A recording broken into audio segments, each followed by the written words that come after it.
الشيطان الرجيم بسم الله الرحمن الرحيم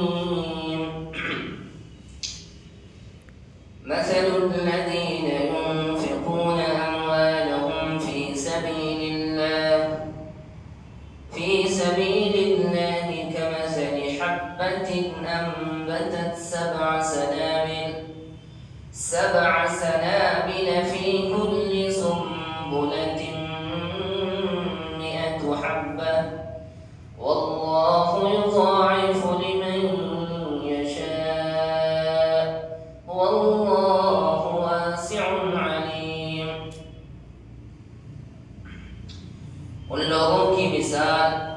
जो अपने माल को अल्लाह के रास्ते में खर्च करते हैं ऐसा है जैसे कि एक दाना जो 7 बाली उगाए और हर बाली में 100 दाने हों, और अल्लाह ताला जिस शख्स के लिए चाहता है इजाफा फरमाता है और